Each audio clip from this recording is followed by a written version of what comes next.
No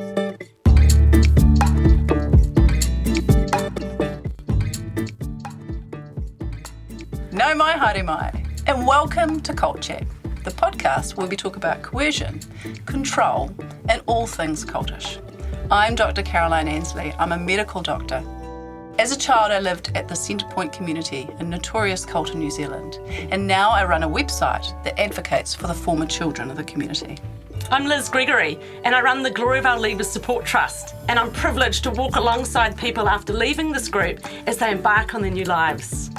And I'm Lindy Jacob. I'm a former member of the Exclusive Brethren, and I'm part of the Olive Leaf Network, a new initiative in Aotearoa to support leavers of high-demand religious groups.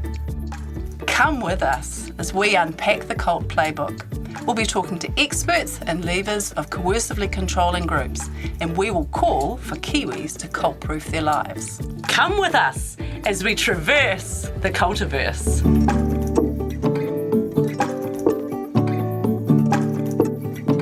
A warning, this podcast contains references to subjects and discussions which may be difficult for some people to hear. Please take care of yourselves and your whānau when listening.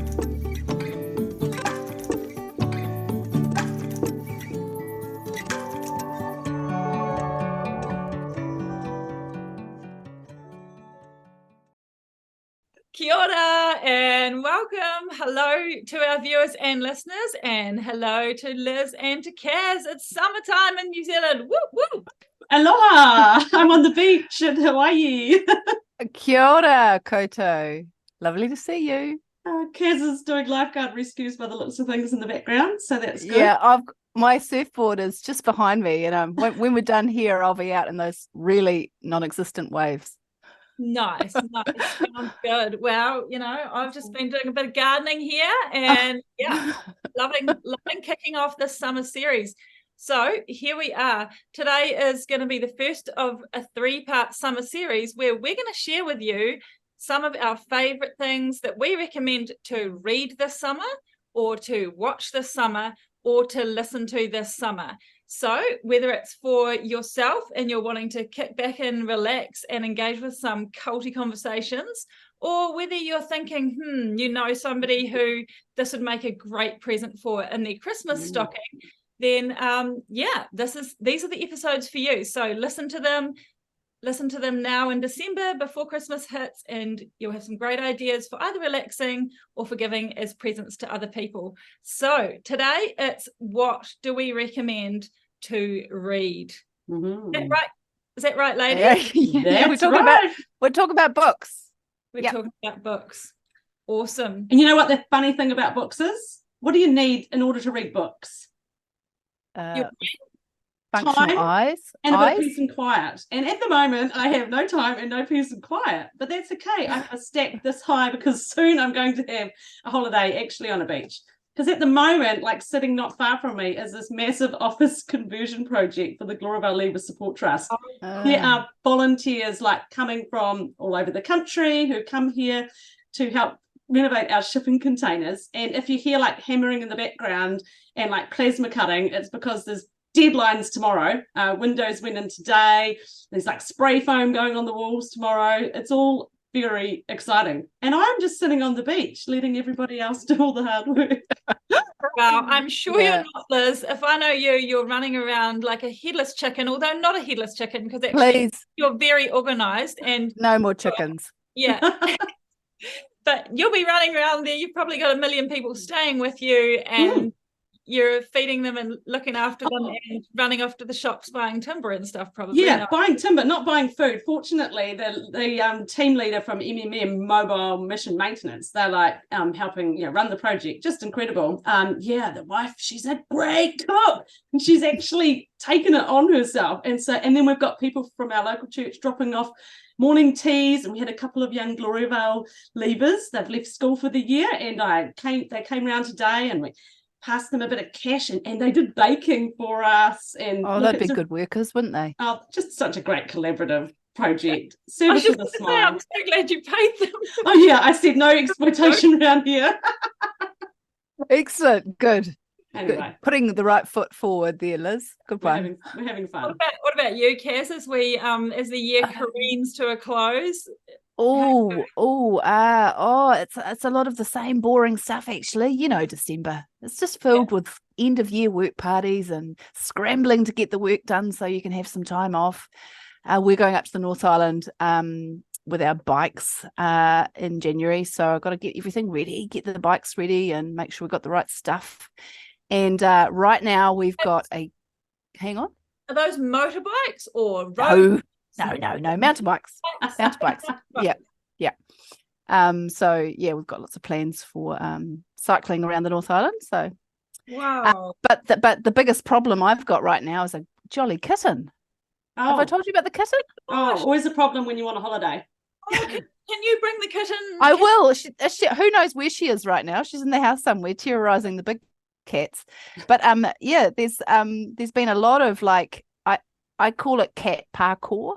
You know, parkour. Yeah. You know, where you bounce off walls and you do flips, and the cat's doing parkour in my house. Usually up the curtains. It's cute as, but interesting. Yeah. Yeah, your curtains will be suffering, don't they? Kind of get caught in curtains and. Oh yeah. I hope you don't have net curtains, because those would. No, I don't have net curtains, but we do have. It's very interesting overnight because 2 big cats sleep with me, and now the 3rd cat wants to come in, and she's finding her position as a beta cat with the alpha cats, and sometimes at 2 a.m. there's a bit of a tussle around my body. It's just the last thing you need. I've heard about this with cat people, that their cats are like, aren't they nocturnal or something, and they screech all around the bedroom at all hours. It sounds like a terrible idea. Why do you people do that? I don't know. Good question. No idea. We for the love.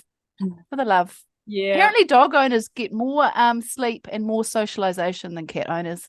I can fully believe that. I can fully believe I'm not sure about chicken owners. Rat owners, I don't know. Yeah, at least don't disturb you at night. They're not in the bed. Yeah. What have you been doing, Lindy? Oh, me. Oh my gosh, I'm not sure you want to know, because it is a little bit like chicken related. Well, it is. It better not involve maggots. Maggot buckets. I sent a photo to Liz and Graham, because I know they're into their chickens, because I have been successful with establishing a really good maggot bucket for my chickens. But that isn't what I was going to talk about. If you don't know what I'm talking about, Google it. It sounds gross, and it kind of is, but it's an amazing protein for your chickens. It's vile, and my husband established one about 6 weeks ago, so you guys have clearly been talking to each other. Oh my gosh, there you go. That's hilarious. I refuse to go anywhere near it. Yeah. No, I'm keen to, I'll leave it at that. I'll let sharing about maggots be my little update. And I'm really keen to crack into this book thing, because I know that all 3 of us have read a ton this year, and there's so many amazing things that have been written out there, right, that we are often kind of fizzing to share. So we've obviously, probably one of the books that we've talked about a wee bit the most already, because we interviewed her early on in the show, is Anka Richter's book Cultiverse. You go, Kath. I'm showing the book right in front of you. Released at the end of last year, so it's still fairly hot off the press, and that is a great Christmas stocking book, I reckon. It's got a really wide appeal, doesn't it, for readership? Cultiverse by Anka Richter. A third of it was Gloria Vale, and a third of it was sort of more the neo-tantra Agama yoga in Thailand. Yoga type style cults, and then Centrepoint, which Kaz is familiar with. So sort of a third. So quite an interesting range of different cult groups, and what you see is just all the threads pulling together. So that's worth a read. Yeah, it is, and it's got, I think it's like, it'd be of interest to you if you're a former member of a high control group, or it would be like, it's just of general public interest. Like, she's got a really easy style to read. She's really engaging and interesting. There is a little bit of the like, is it salacious? Is that the word? Like, there's a little bit of the like, oh my gosh, with each of those groups as you turn the pages. Like, there's a bit, like, even if you haven't had anything to do with those groups, it's like, what the heck? What am I reading? It's very fascinating, very well written. So that's a good one.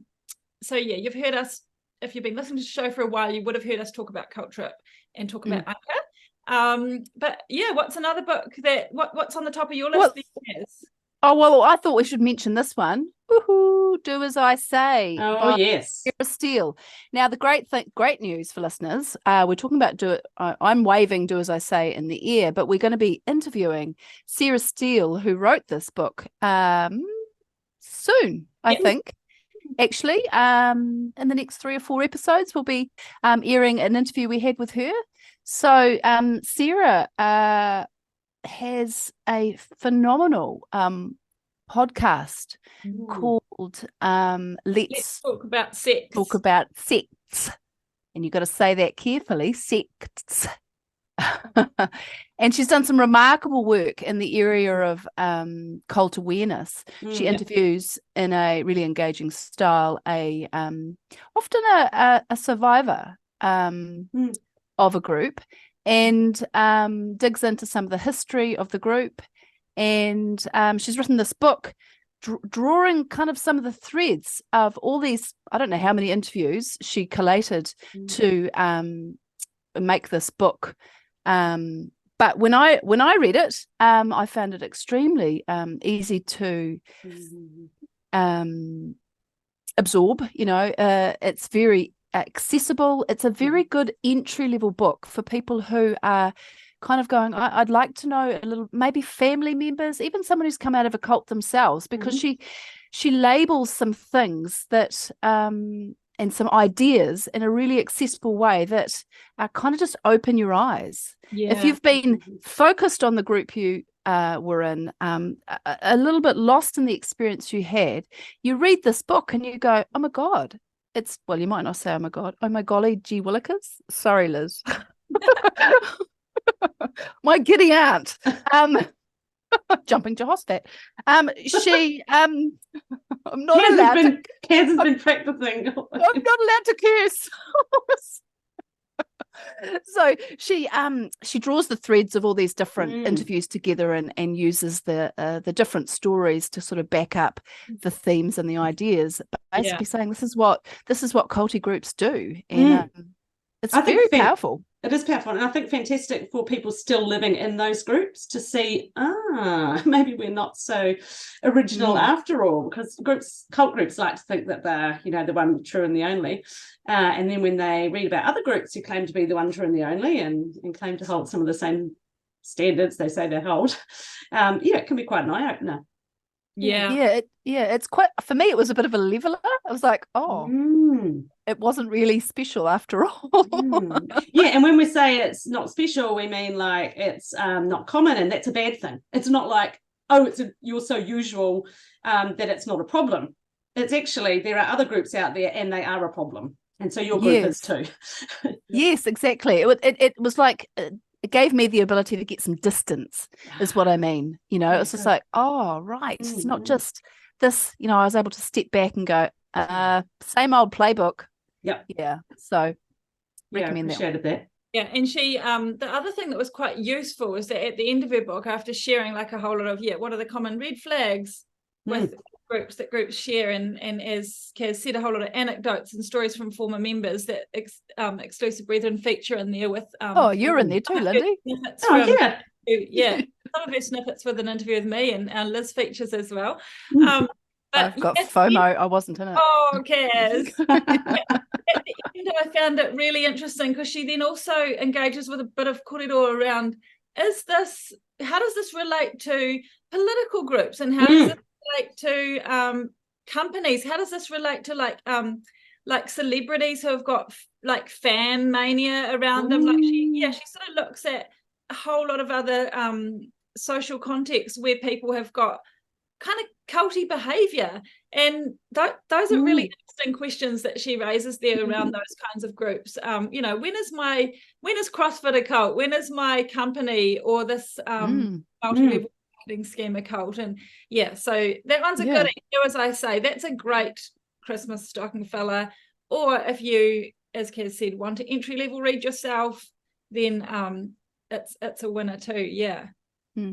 Brilliant. Well, it's your turn. Yes, me, righty ho. I love reading all sorts of books, but this one, Cult to Christ by Elizabeth Coleman, is an absolutely spectacular book, and obviously you can see by the heading, it's a faith-based book. So Elizabeth Coleman had come out of the Nameless group, known as the Two-by-Twos, the Cooneites, the Way, the Meeting People. They've got all sorts of names because they're a group that has no name. And actually there's quite a collection of them down here in South Canterbury, but quite spread across Australia as well, and other parts. And so this woman is born into this group, and the subtext says a journey out of spiritual bondage. So what's amazing about this book is every now and then I come across books that are just so like Gloria Vale that you're left spinning your head going, this is unbelievable. And I think Mission to Malice is one that we've talked about a bit. Erica Bourneman, Kwazulu-Bantu, based in South Africa and in other places. That's again like, wow. But Cult to Christ is just phenomenally interesting. The Two-by-Twos are not a group that have a live-in commune. They have sort of fellowship meeting groups around countries, and workers go in pairs, so 2x2s, and they go and stay in homes, and they are workers, they're hosted, and they sort of share with the fellowships, and then they move on to other areas. But their doctrines, their beliefs could be out of the Gloria Vale playbook. And so what do you get when you have cult-like activity and the kind of doctrines that Gloria Vale holds? Or you get the Two-by-Twos, and you get all the problems that all those groups have. And what's amazing at the moment, if you get on a website, there's massive expose going on internationally about the Two-by-Twos right at the moment. And there's a website called Telling the Truth and Advocates for the Truth. And all these sexual abuse allegations of all the workers, it's just blowing up right now, current. Because they're going into people's homes, right? Yeah, this is it. And so it's just does Cult by Christ talk about that stuff? Is that part of her memoir? It is part of her memoir, but really she's looking at how she came out of this group that claimed to be a Christian, and actually she found Christ. And so she's saying these places don't have the gospel. They are teaching spiritual bondage. They're teaching sort of, I guess, salvation through works, through perfection, through following 1,000 rules instead of the grace that Christ actually came and showed. And so for me, I really appreciate that, because I'm a person of faith myself, and I'm really offended at these cult groups who portray a false gospel effectively, and it's a bondage, and it binds people up around their necks. And in order for them to be free from those groups, it's very helpful. We've noticed it with many coming out of Gloria Vale. If they could just get a grasp of what the scriptures are actually saying, they could look at their group with new eyes and go, you guys are 1,000,000 miles away from what Christ was actually saying. And so, I find it was so refreshing. And then I gave it to a couple of Gloria Vale leavers, and they both said to me, wow, like that could have been my story. Like I could have written that book. And so she's talking more about this personal journey. And the book did not get written in one. She made attempts at writing it over a period of years. So she waited quite a number of decades even until she'd recovered a bit more before the book came out. So she's got she's able to show the progression of thinking out of a high control group. So this to me is brilliant for people who have left cults. One of the best, in my opinion. Those who've left cults and who still want to pursue, a faith journey, a healthy faith journey. A Christian faith journey. It is. Yeah, it is. So it's Cult to Christ by Elizabeth Coleman. Okay, we'll put that in our show notes so that people can find it at the local library or buy a copy.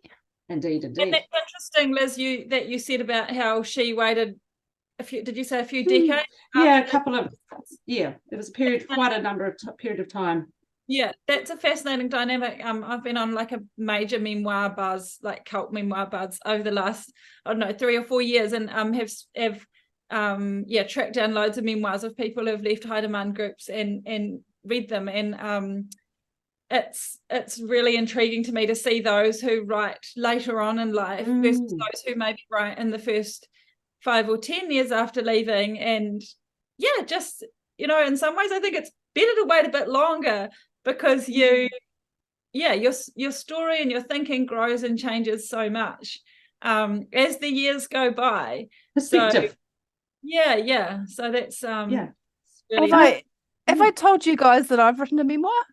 Ooh, I think you may have dropped it in there. We're just waiting for the publication date. Yes. Oh well, yeah. Tell us Yeah. about it. Oh, I wrote it. Oh golly, not this year. I've been too busy doing this. It was last year and the year before, and it's a powerful experience. I've been learning Te Reo Māori this year, so I haven't had time to do any work. But next year I'm going to go back to it. Wow. I'm trying to develop an audience for my memoir. Well, Lindy and I will put our hands up I'll be the encourager. I'm great at encouraging. Yeah. Lindy's a details girl. She'll come up with, some structural suggestions. I'll be like, wow. They're all so different, eh? That's what I found so fascinating. They're all so so different around people's, even though there's that thing that we keep saying is wow, it's so much the same. So much the same. In terms of kind of characteristics. But again, just individuals' personalities and family dynamics and how their own sort of wiring and personality happen to react or not react with the group. And so it's a fascinating genre. It is. Yeah, and it's certainly very interesting to write it as well, and kind of make focus on the things that tell the story that you want to tell, and leave out the bits that maybe are too challenging to include, or you can't quite remember, or don't support the particular story that you're trying to tell, because it's not an autobiography, it's a memoir. So a memoir is more creative than an autobiography. An autobiography is something that has to sort of like detail every step along the way of your life. But a memoir is like, well, maybe it's just 5 years. Maybe it's just from this particular perspective. Interesting to hear that difference, because I have read some terrible ones. I in some ways I shouldn't say that, because I would never want to discourage anyone from writing stuff down, but at the same time, two basic things that I saw that I was like, this is so unhelpful. One is people who like just barely even edited their work and self-published. Like I read some that had full stop, did not have a full stop at the end of a sentence, or like had a couple of blatant spelling mistakes. So number one, I hope you get it edited, because that's just you'll be on my list, Lindy, next round. I actually do not like editing. I'm not good at that grammar and stuff. And the other thing that was like TMI, when some it's TMI, too much information. Oh yes, TMI, yes, sorry, right. Like there were some people, particularly men who gave memoirs, I might say, to be really sort of sexist there, seem to think that the audience is going to be interested to know exactly how many women they've slept with, and like details about where and when. You're like, you know what, we just do not care. And what's more, when your grandchildren grow up and leave the cult and get hands on this book about their grandpa, like they don't want to know that you had sex in a bus stop in this town. And so just leave out stuff like that. That's why it's a memoir. You don't have to include every detail. Lindy's tips. I'm looking forward to Lindy's movie tips and Lindy's podcast tips in our upcoming episodes.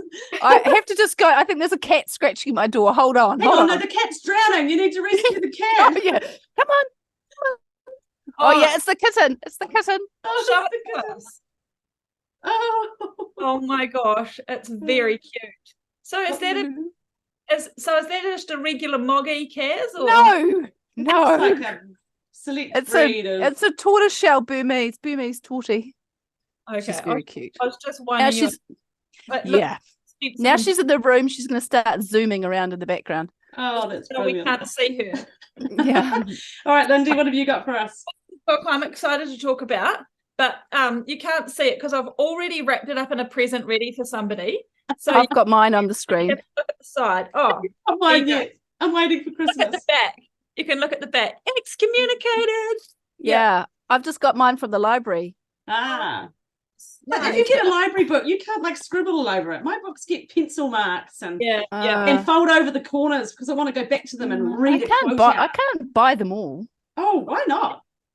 That's true. So Excommunicated. I am so excited for this book. It's obviously, like I guess most books, been a few years in the making, but unlike most of the other books, this one sits really close to me. Craig Hoyle is a cousin of mine, and he left the Brethren, I think it was like 6 months or a year after me, and we're basically the same age. We knew each other well growing up. He was good friends with my beloved Nana and used to like sing her and talk to her and stuff. So Nana Anna.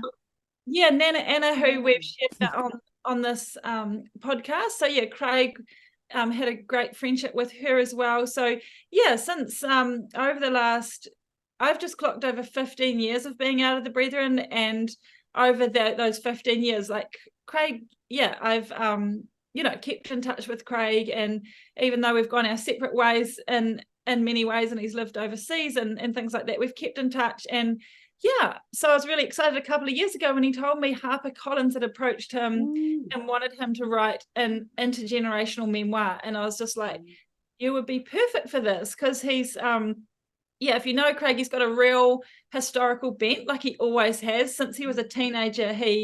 And he was like in the Brethren, and this was very unusual for a teenager, especially in the Brethren, but he loved what is it called? My gosh, ancestry and like family trees and stuff. And he was really curious about people's stories, and he loved trying to research stuff and interview his like elderly relatives and dig out photographs. And so he's like obviously clearly got that bent, like and destined to be a journalist, and I think also a historian at some point. Like he's got that mind and memory for detail and for hunting out stories and stuff. So it's like, oh, you'd be perfect at this. Like so that's, I think, a key difference about his memoir is that he traces not only his own story, but he goes back, I think it's for about 200 years, like it's several generations back to the founding of the Brethren about 200 years ago, and his family trees connections way back there. And so he traces how not only his own life has been profoundly impacted by this group, but how all the way through, like his parents' generation, his grandparents' generation, his great-grandparents' generation, how each of them also experienced like the underbelly of involvement with the Brethren. Like they experienced really harsh shunning and excommunication practices, and kind of extreme fallout from some of the more extreme aspects of the beliefs. So it's a fascinating read, and I think it's so important. Like one of the things we've talked about on this show is that MGAs, or multi-generational adults, or SGAs, second generation adults. Like what happens when whole family trees get impacted by a high demand group, and it just, there's that multi-generational trauma and all that kind of thing. So I think Craig's book does an amazing job of showcasing what it's like to be in born into an MGA family. Oh, brilliant. Have you started? No, I haven't, because I'm still reading one of the other books I want to talk about. But I'm going to have to get onto it because it's a library book. One of my questions. Right, because one of the things that I find weird is like, well, of course I'm interested in this book. Like it's about my family and my relatives and the group I was from. Whereas I will be really curious to see what it's like to readers who have got nothing to do with the Brethren, or who have never been part of a high demand group. Like is it? I'll be fascinated to hear. Is it a good read? Is it interesting? I don't know. Liz, you haven't looked at it yet? Not yet. No, I'm planning on picking it up when I'm on holiday up top of the South Island over Christmas time. Lindy, are you mentioned in the book? Do you get a mention in that book? Yes, I am. In fact, I can't open it because it's wrapped up. Oh, but you could, Kaz. There's a picture of there's a couple of pictures of me with Craig, and there's my beautiful little boy who's a baby in the picture, and he's about to turn 5. But I love that because there's a little cute picture of him in there, and he features in there because he one of his names. Yeah, there you go. Yeah, one of my son's names is George, which is named after Craig's grandfather. Okay. George was another one. Yeah, there we go. Oh, he was so cute. Yeah, so that's baby George with Grandpa George. Yeah. Nice. And so part of the reason why we named him that was to honor George, who left George got kicked out of the Brethren as an adult and lost his wife and children, and subsequently all his grandchildren.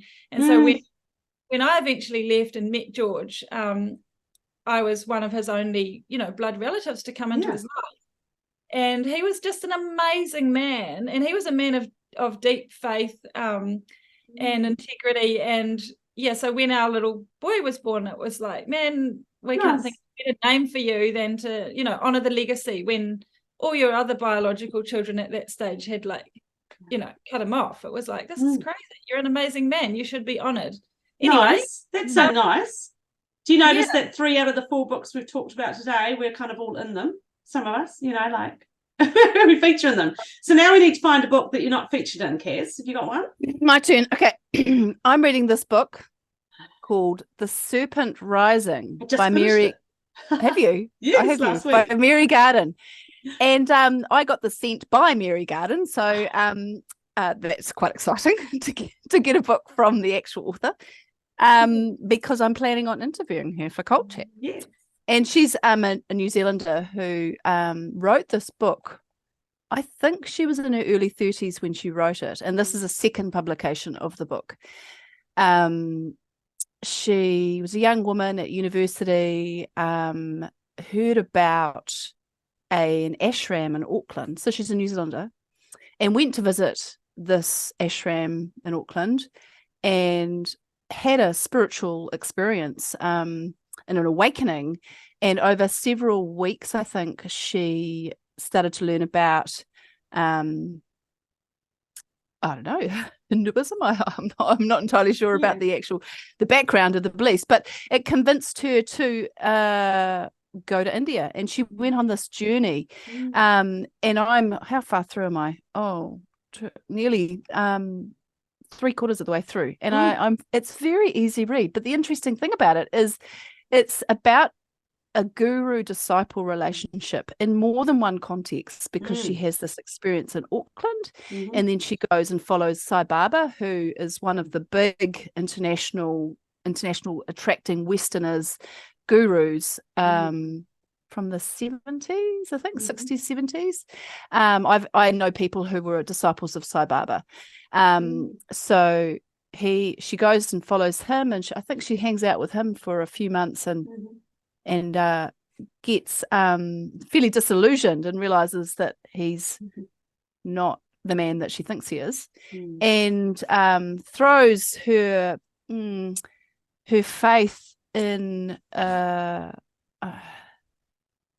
I'm not entirely sure what the faith was in, to be honest. It's not a faith in God in a traditional sense, but I'm learning as I go. I'm learning about this idea of following a guru, following a master. And so she then goes on to follow another guru in the Himalayas. What's his name? Swami Balyogi Premvani. And he's a Swami, a yoga master, and she has some pretty bad experiences with him. Yeah, and in the self-reflection, that's what's fascinating, isn't it? Where she goes, oh, here I am again. Like, how did I get pulled into this sort of thing again? This thing. Why can't I learn? She's sort of reflecting. Why haven't I learned that? What age?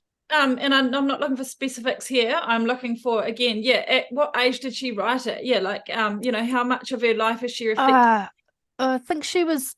I did work it out. I think she was in her early 30s. Yeah, she'd married by then, and she had young children. Yeah. And she joined those groups in her 20s. In her late teens and 20s. Yeah, and for quite a significant number of years, from memory, going from one to another group. And then when she's written it, is she more than a decade out?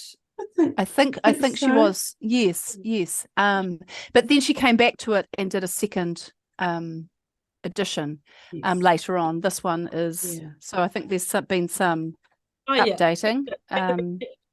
2003, this one, but it was first published in 1988. So that's interesting. Oh my God. I heard a podcast of her talking about it on the Cult Vault. We'll come back to the Cult Vault later when we do our podcast episodes. Highly recommend that interview with Mary Garden on the Cult Vault. Very, very moving as she talks about her experiences. But she said she did a creative writing course, and that's how she started to kind of realize she had a story to tell. But when she wrote it, this is not in the book, this is from my recollection of the podcast. When she wrote it, it was at a time, like I said, 1988, when she felt really humiliated by the sharing of her story. She talked about how she wanted to use all of the copies of her book to fertilize her garden, you know. So like there was a lot of shame that Sheer vulnerability hangover, I think. yes, but I think in a context where it wasn't safe to be a person who'd been in a cult in the 1980s. That's why we're doing this, right? Because we're trying to change the social stigma associated with people coming out and telling their stories. Yeah. Fascinating. So who would you recommend that book for, Kaz? Like, you know, would you pop it in your grandma's Christmas stocking or your No. teenage niece? No. No? She's got a quite wonderful naivety as she tells the story. Like she writes it really the voice of this young woman really comes through. Her kind of constant questioning and kind of, you know, like repeatedly she'll be talking about how she loves this guru and how her whole life has changed and she's filled with peace. And then she has a conversation with someone that drops a suggestion that maybe it's not all as it seems, and she'll switch and she'll suddenly be filled with self-doubt and self-loathing and be like, what was I thinking? Why am I wasting my life with this guy? You know, like, and she does that beautifully. You know, like she doesn't apply the more mature thinking into a less mature storyline, if you know what I mean. That's right. You on that journey. She does. Yeah, you're there with her. You're absolutely. And she doesn't hide from that kind of excruciating naivety. Yeah, very much so. And so I think it would be good for people dabbling in and about to considering entering, or even those who've entered into the New Age sphere, the Enlightenment sphere, the yoga sort of sphere, where there's a guru saying, I have all the answers to all of your problems. Just come and spend some time at my retreat. That I would be giving it to them. And the sex that you and I are having isn't really sex. I'm just raising your kundalini. I know, you're raising your not sex. Vibrations. No, they get another name. Yeah. I'm still celibate as a guru, even though you and I are doing this. Yeah. And like how you can hold those two beliefs in your mind, she talks about. Quite interesting. Oh wow, that's really fascinating. Because as we know, there's things that attract people. There's an idealism which attracts them. An idealism, and there's like concepts and as you know, spiritualities and things that are appealing. So again, you know, it's probably obvious for me to say that, but it's something we talk about all the time. And I guess, and I'm so aware in my mind at the moment, because I've heard of a few people lately who are just like beautiful young adults with their futures in front of them, who have got recruited into this, that, or the next thing. And I'm thinking of those people, and I'm like, man, I know you mean so well. You're so amazing, and you're so intelligent, and yet they will not look at the dark side of what they are getting involved in, because they're so in love with the good side of what they see. So it's tricky, because again, even if I was to give someone a book like that, it's tricky, because they'd still be like, well, that was that person's experience, but I'm having a great experience so far. And that probably brings me to my next book. What do you reckon? Should we roll on to that? Because you're talking about the idealized vision that people can have of what like a community might look like, and they go seeking it. And this book, you'll be surprised, it's called Life Together, and it's from Dietrich Bonhoeffer. He's a really, really famous German pastor, a theologian. He was an anti-Nazi dissident, and he actually ended up getting hanged in 1945. They accused him of being part of the plot to assassinate Hitler. But he was incredible. He was actually a guy that stood up in the public sphere and spoke out against Hitler's euthanasia program, the genocide programs. So, of course, he wasn't going to stick around. But he actually tried to create some live-in communities for seminarians, so for people wanting to enter into the Christian ministry. So he's a really respected guy. And he writes a book called Life Together. From memory, it's only got 3 chapters, and it's just the first chapter that actually really applies to the context that I sort of work in, the Gloriavale context. And it's about recognizing the difference between a spiritual community and an emotional community. And he says that some people of faith come into what they think are spiritual communities, like you call Gloriavale a Christian community. And yet what they are is just an emotional community. And they're actually two quite different things. And their emotional community tries to create an idealized image of a community. And it's the visionary that binds the people together. But weaker people get broken down by stronger people. It's filled with wishful thinking. And the dream is actually distant from the lived reality. And they end up being demanding and dominating and manipulative and coercive. And they love the dream of a community more than they love the community itself. And he talks about these groups becoming self-serving.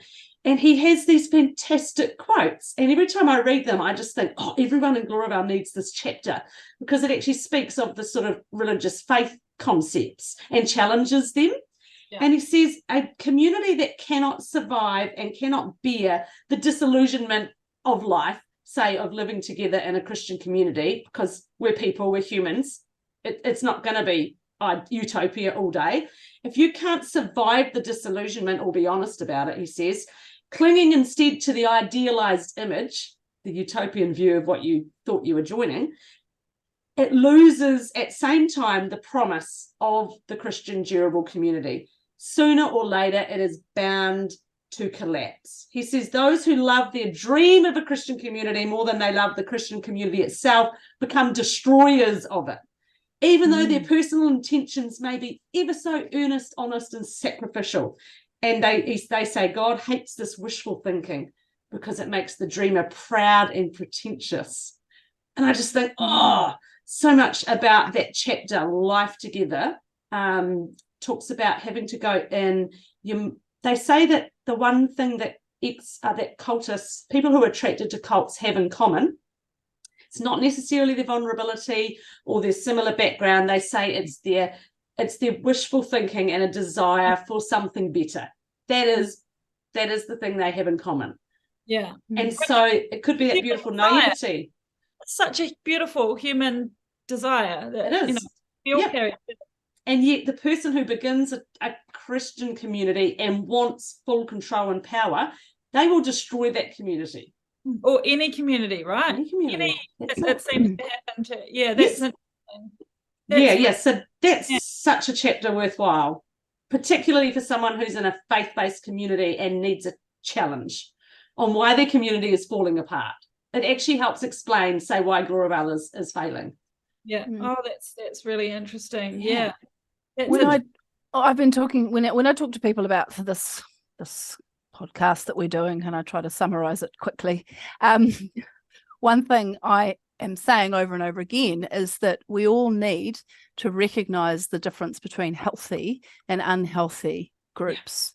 That fundamentally, it's just like we need to recognize when a guy we're going out with is good for us or he's bad for us. It's the same thing. So that we could say this is all about cults and cult proofing your life, or more generically, it's what makes a good community, a sustainable community, a healthy community, a free community, and what is the opposite.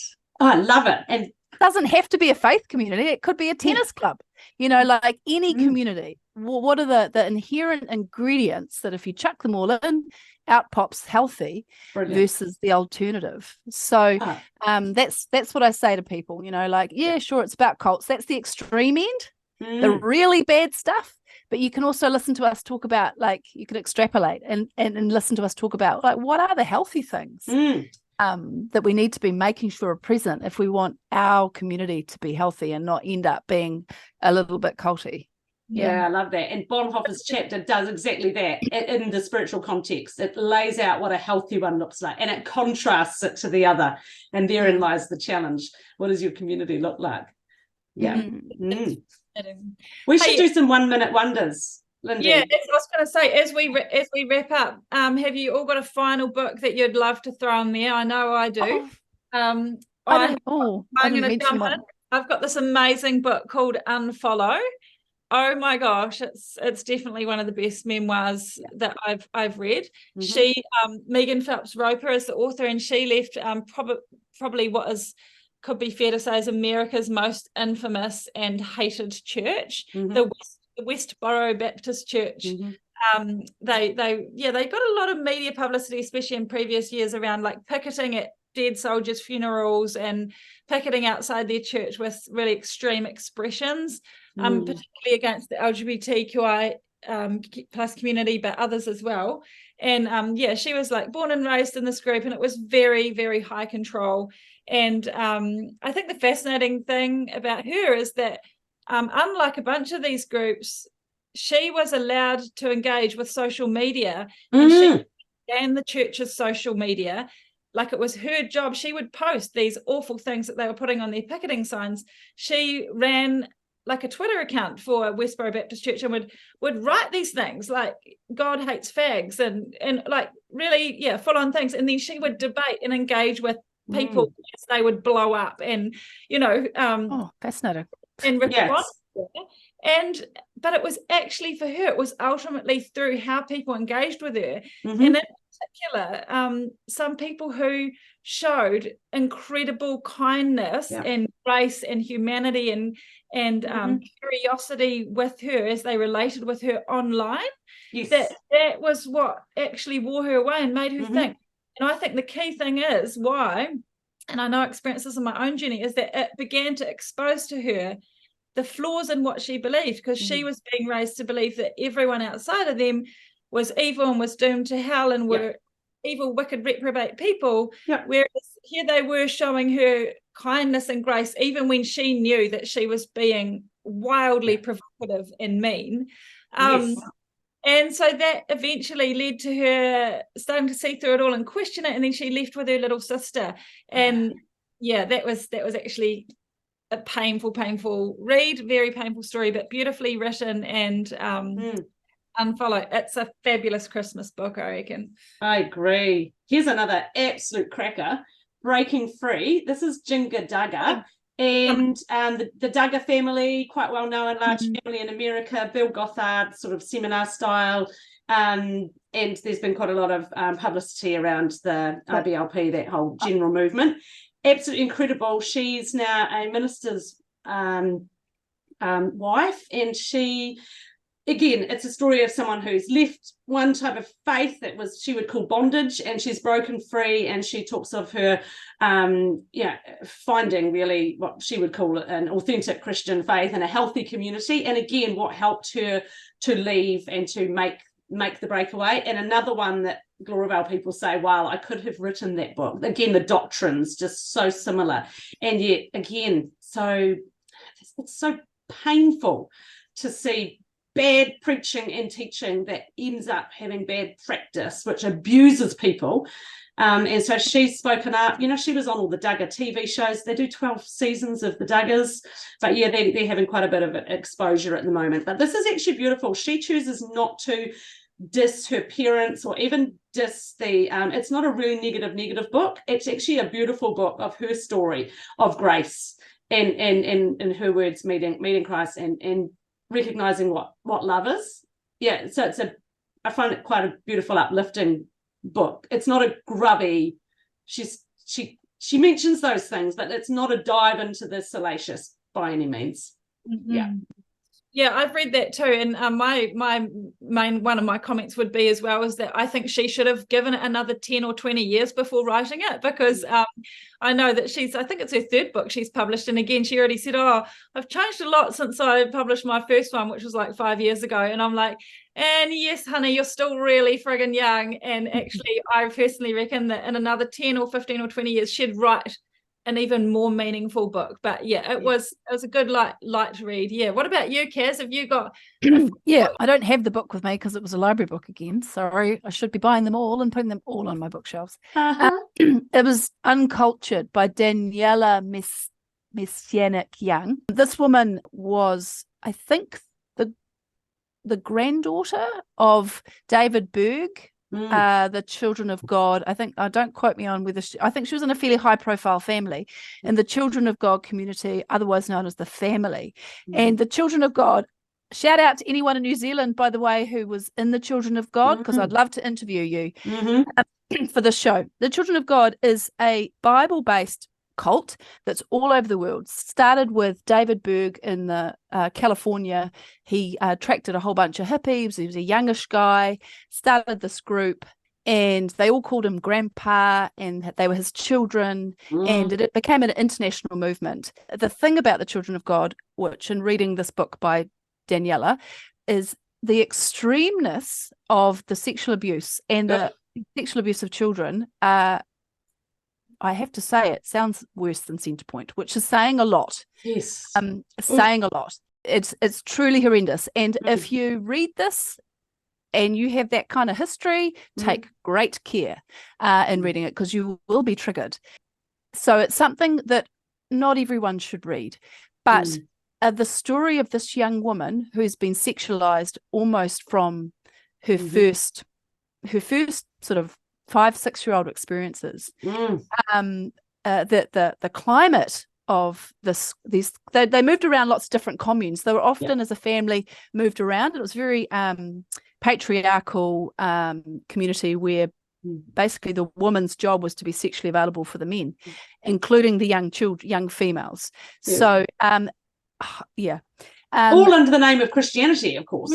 I mean, this was the wild thing. They were like so orthodox in so many other ways. And but they were saying that basically God loves sex and God wants more sex, as much sex as possible. It's a way to love people, to offer your body. And women were encouraged to use their bodies to prostitute themselves, to draw in recruits to the community. Flirty fishing. Let's go flirty fishing. And he wrote papers, the Berg papers. Oh, yes. And like newsletters. Yes, there were lots of propaganda material written in which children having sex with adults was normalized. And there was a particularly famous document that him or his wife, I'm not sure, wrote about their son. And their son was the ultimate in sexually available children. And this whole, it's really quite gross. Very disturbing. And there was some, I forgot to look it up before this talk, but there was where that boy as an adult went on a shooting spree and he tried to kill his mother, I think. And he killed someone. I can't remember who it was. And then he killed himself, I'm pretty sure. But so like he was the product of it's terrible. But it's an international community. And this book is the story of this woman who manages to escape when she's 15. She just gets thrown into a high school in Texas where she's staying with her stepsister, who's also out.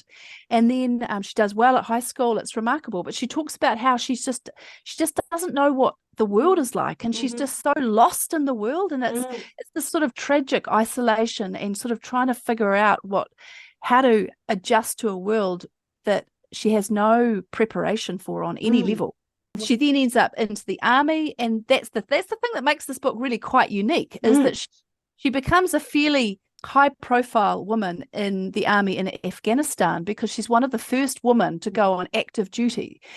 She managed to convince her commanding officer to let a few women, herself and 5 or 6 women, go out. And when her crew are going out into villages, they need some women there to convince the woman in the community that they're safe and to interact with the children.